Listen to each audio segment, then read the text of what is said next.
hear a telephone conversation between a receptionist who works at a house renting agency and a man. First, you'll have some time to look at questions 1 to 4.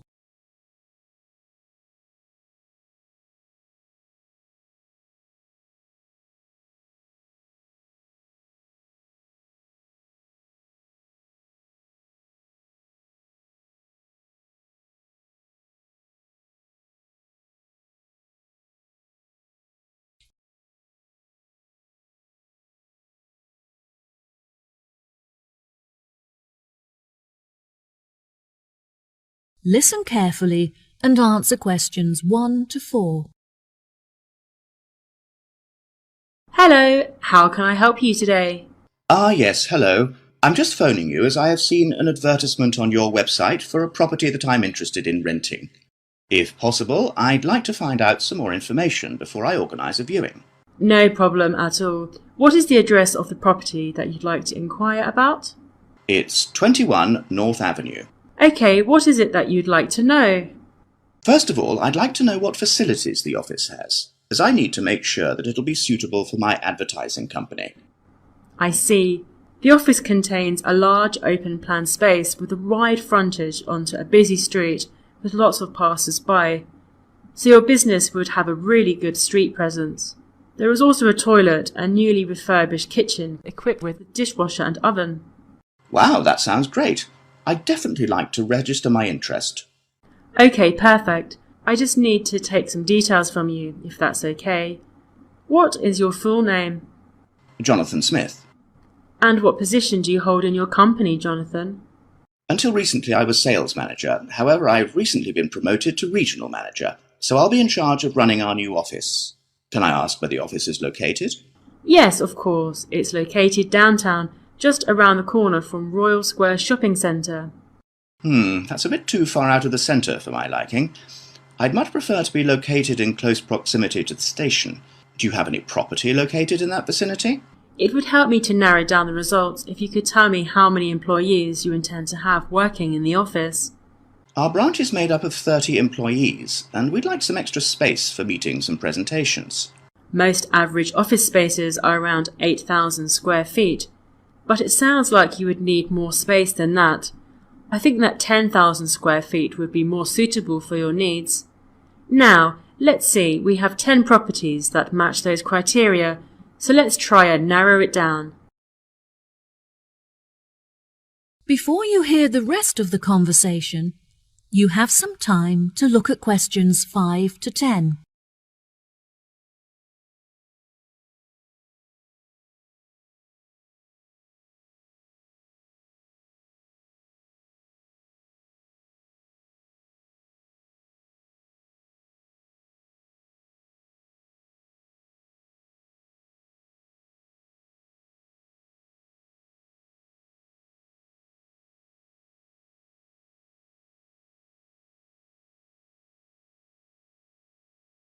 Now listen and answer questions 5 to 10. Do you have any other requirements?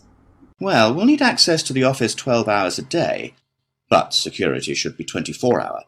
We don't hold any money on the premises, but it's crucial that we protect our customer information against theft. Okay, anything else?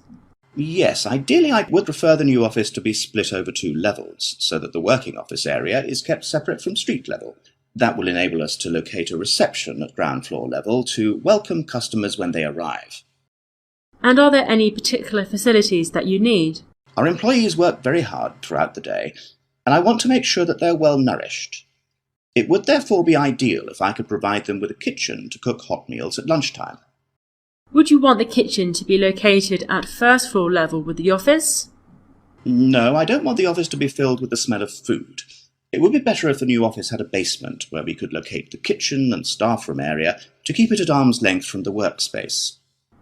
Okay, I have now narrowed the search to 2 available properties. Do you have any other requirements that could narrow our search down to 1 result? All of our office staff will be working at desktop computers, so I'll need the office to be equipped with at least 40 power sockets if possible. Anything else? Studies have shown that exercise is very important for maintaining happiness and healthy brain function. In an office environment, it's very difficult to get sufficient daily exercise, so it would be great if they had access to a nearby exercise area. One of the available offices is located next door to a gym. Would this be suitable? Yes, absolutely. A gym is exactly what I was thinking of. Brilliant. Do you need the office to be furnished? I don't think so. I already have some furniture, so I would prefer to bring this myself. That's no problem at all. And before I forget, we will definitely require Wi-Fi access, as much of our work and customer recruitment is carried out online. No problem. It sounds like the property will suit your needs perfectly. I've taken the liberty of booking you a viewing at 3 p.m. on Thursday, so you can see it for yourself. Is there anything else I can help you with today? No, I think that's all the information I need. Thanks very much for your help. No problem. It's been my pleasure to be of assistance. Goodbye. That is the end of part 1. You now have half a minute to check your answers.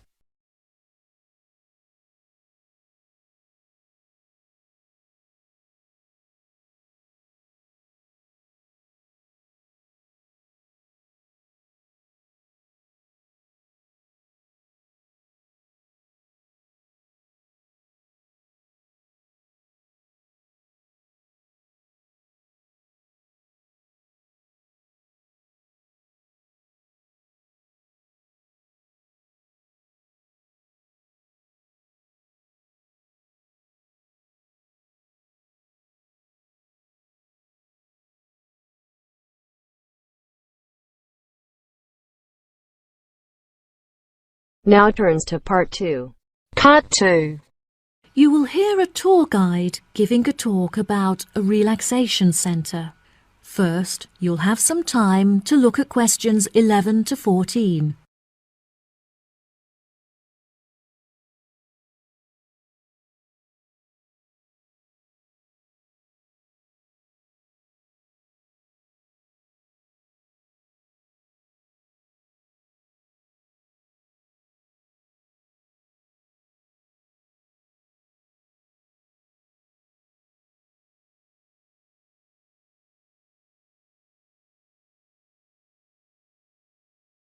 Now listen carefully and answer questions 11 to 14.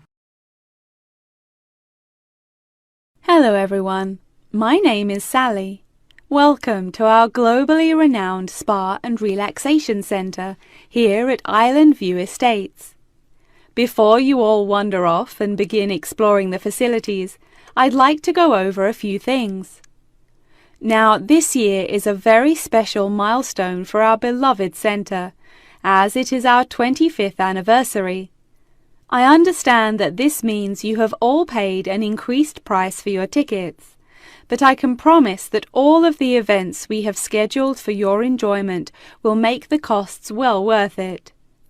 I know that all of you have travelled a long distance to make it here to the centre of the New Forest, but it is thanks to its remoteness that our centre is such a beautiful place to relax. I'm sure you are all keen to find out what activities we have arranged for you, so I will give you a quick overview. Tomorrow we have arranged for you all to participate in a yoga session for the duration of the morning, followed by a day of relaxation at the pool, where we have ample sun umbrellas to protect you from the sun.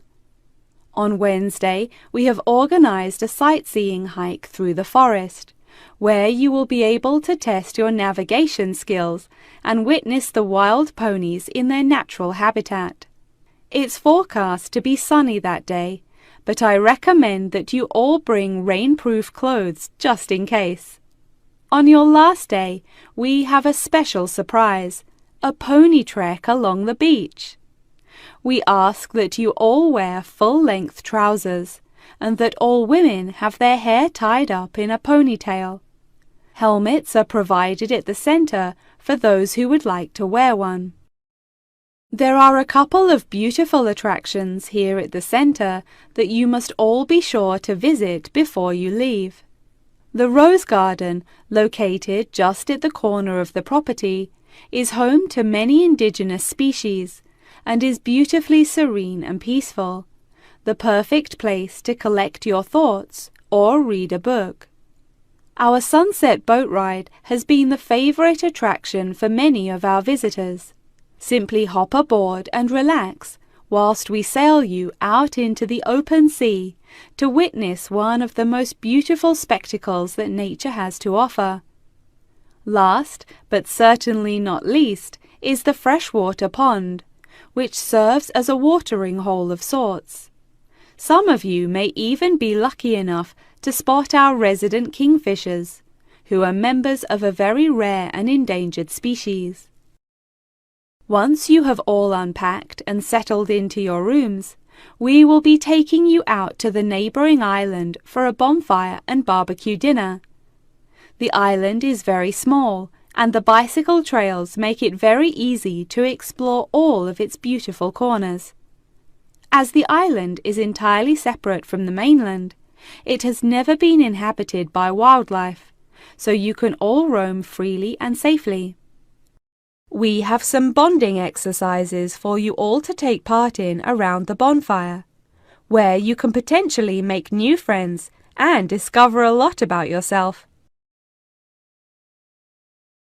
Before you hear the rest of the talk, you'll have some time to look at questions 15 to 20.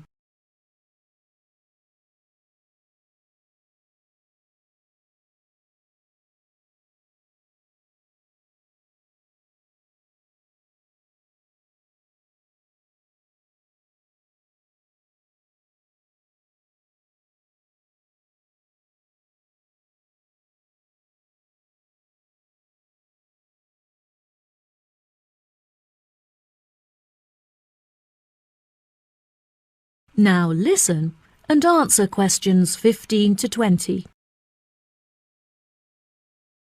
Now, let me tell you a little bit about the facilities that the resort has to offer. For those of you keen on indulging in a little bit of retail therapy, just wander along to our tourist centre, where we have a wide selection of presents on sale at reasonable prices. If you are feeling more drawn to the natural surroundings and scenery, I recommend that you take a trek up the mountain, where you can enjoy the panoramic outlook from the peak. For a bit of cultural indulgence, why not pay a visit to our small on-site theatre, where you can enjoy watching a range of movies and check out some works by our resident street artists. Just a 10-minute walk down the road is the local art museum, where you can roam around the sculpture courtyard or admire the many artworks on display. Here at the resort, we are incredibly lucky to be located right next to a nature reserve, where many species of endangered wildlife live in the pond. Just on the bank is a small hut where visitors can observe the fish and birds in their natural habitat. Now, if any of you are interested in history, you have the very interesting opportunity to visit the ancient building at the south side of the grounds. The building is now a museum. However, it originally served as a jail for those charged with crimes of treason against the royal family. Well, that just about rounds it up. Now, if anyone has any questions? The end of part 2. You now have half a minute to check your answers.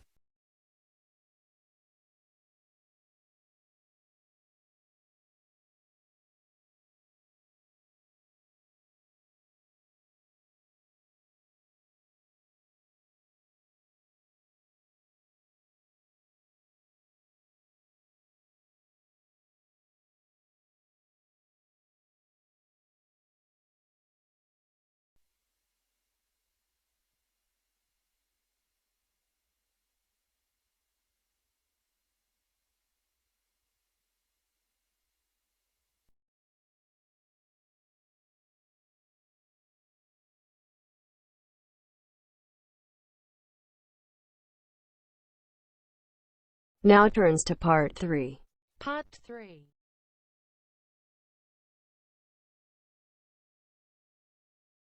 You will hear a discussion between a business student called Marco and his personal tutor about the courses that Marco should take. First, you have some time to look at questions 21 to 23 on page 5.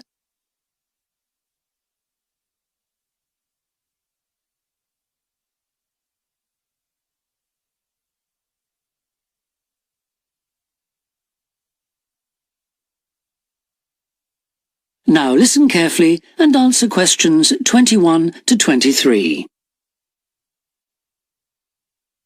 Hi, Marco. Come in. Thanks. I've got a bit stuck trying to select courses for next semester. Could you help me, please? Of course. Sit down. First of all, most people just go for the areas of business that they're interested in, but even if something doesn't look very stimulating, it's important that you can use it once you get a job. It's not much good choosing areas that aren't going to be helpful later on. Right. I want to go into management, so I'll need to think about that. And should I start specialising in a particular area yet? I don't think that's wise at this stage. It's better to aim for a wide variety of subjects, especially as management covers so many possibilities. You shouldn't be limiting your choices for later on. Yes, I see. You should also look at how the course is made up. Will you have regular seminars and tutorials, for example, as well as lectures? OK. Some of the lecturers are quite big names in their fields, aren't they? Mm-hmm. Should I aim to go to their courses? Well, remember that the lecturers who aren't well known may still be very good teachers. I'd say we have a consistently high standard of teaching in this department, so you don't need to worry about it. Before you hear the rest of the discussion, you have some time to look at questions 24 to 30 on pages 5 and 6.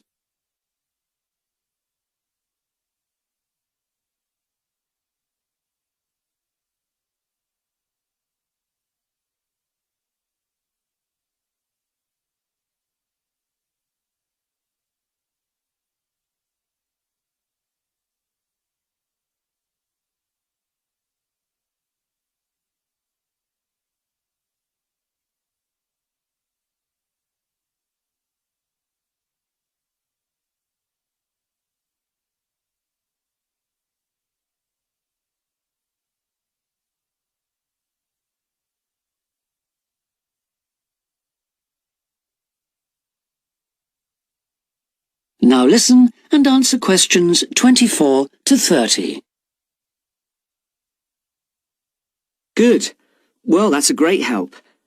Now, last time we met, you mentioned doing team management, didn't you? That's right. I'm still quite keen on the idea. The trouble is that because of changes in the content of various courses, team management overlaps with the Introduction to Management course you took in your first year. So what you learned from it would be too little for the amount of time you'd have to spend on it. I'll drop that idea then. Have you had a chance to look at the outline I wrote for my finance dissertation? I left it in your pigeonhole last week.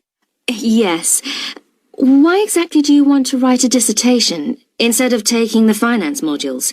It'll be pretty demanding. Well, I'm quite prepared to do the extra work because I'm keen to investigate something in depth, instead of just skating across the surface. I realise that a broader knowledge base may be more useful to my career, but I'm really keen to do this. Right. Well, I had a quick look through your outline, and the first thing that struck me was that you'll have to be careful how you set about it, as the way you've organised it seems unnecessarily complex. The data that you want to collect and analyse is potentially valuable, but you'll need to narrow down the subject matter to make the whole thing manageable. OK. I'll have another look at it. I was talking to Professor Briggs about it yesterday, and I got some more ideas then. For part of the dissertation, I was thinking of trying to persuade finance managers from 3 or 4 companies to let me ask them about their company finances. If not, I think I'll have to change to another topic. Well, go ahead then. I could give you some names. Thanks. Now, let's talk about practicalities. Your dissertation must be finalised by the end of May, so you should aim to finish the first draft by the end of March. Is that feasible? Yes, it shouldn't be a problem. I'll need to register for the dissertation, won't I? Is that with the registrar's department? No, it's internal to this department, so you just need to let the secretary know. Do that as soon as you're sure you're going to write the dissertation. OK. Then, to analyse your statistics, you're going to need some suitable software. If I were you, I'd drop into the computer office and ask them for a copy. Right. So, if I revise my outline...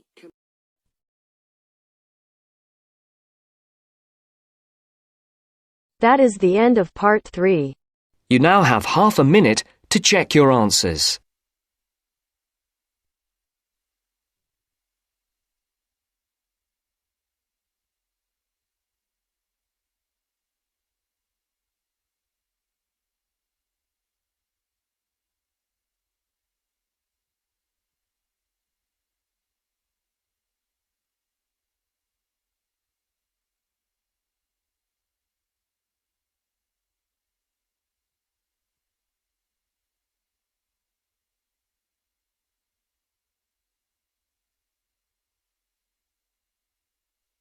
Now turns to part 4. Part 4.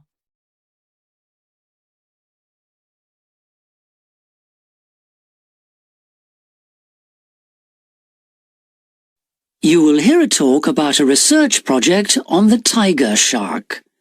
First, you have some time to look at questions 31 to 40 on pages 7 and 8.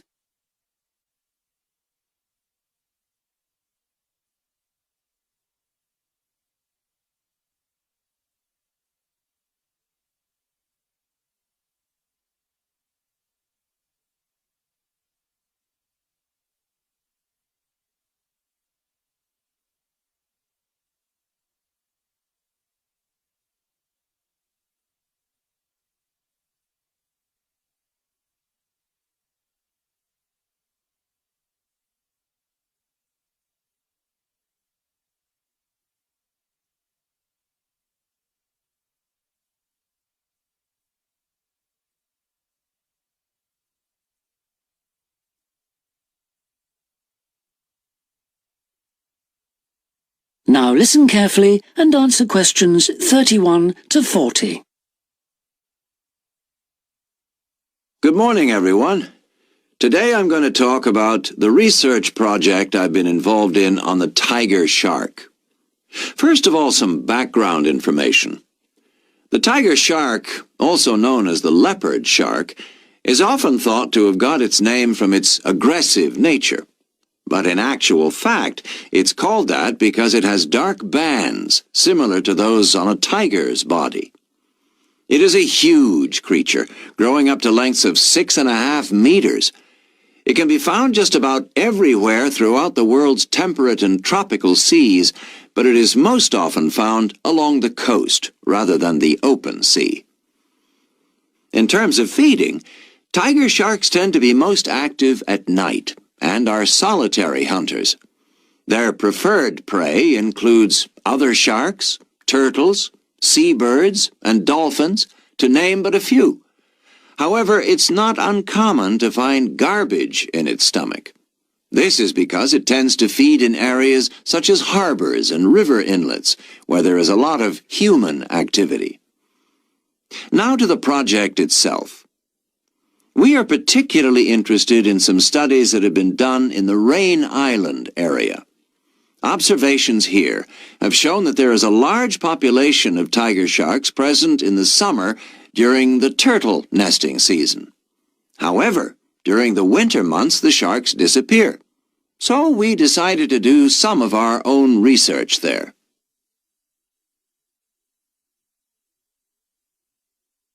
The first step was to tag a number of sharks so that we could follow their movements.